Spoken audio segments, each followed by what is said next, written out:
ពុកអើយកូននឹកគ្រប់វេលាពុកនឿយមនីចិញ្ចឹមកូន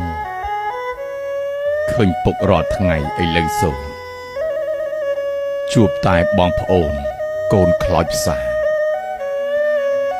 ភ្លៀងផ្គររលឹមពុកជួររស់ថ្ងៃក្តៅកាប់កោះរៀនចំការនឿយគ្រប់រដូវប្រាំងវស្សាប្រឹងប្រកបការឲ្យកូនរៀនពុកធ្លាប់លើកកូនជិះលើស្មាទៅលេងយាយតាញាតិព្រៀងលៀនពុកបាននិយាយរឿងនិទានពុកយល់កូនឃ្លានឲ្យអាហារកូនឈឺពុកព្រួយប្រឹងព្យាបាល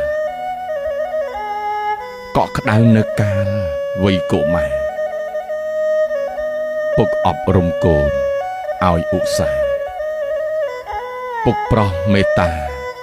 រាល់កំហុសពុករកផ្គត់ផ្គង់ក្នុងគ្រួសារពុកប្រឹងធ្វើការឲ្យដាល់ដោះពុកកែតម្រូវពេលកូនខុសឲ្យកូនចាំចុះជាសិលធម៌កាលក្មេងរស់នៅបានជួបជុំចម្រើនវ័យធំគួរត្រេកអរ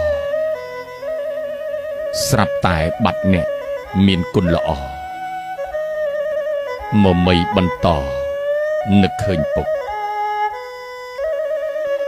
គ្មានអ្វីតបស្នងគុណស្មាពិតពុកផ្ដាំកូនគិតរក្សាទុកចងក្រងបណ្ដាំជាទំនុកទ្របថ្លៃពាក្យពុកមានខ្លឹមសារស្រឡាញ់ពេញចិត្តទូនាទីព្យាយាមសំភីប្រកបការទទួលខុសត្រូវក្រងរក្សាជួយសពញាតិសាសងគុណពុក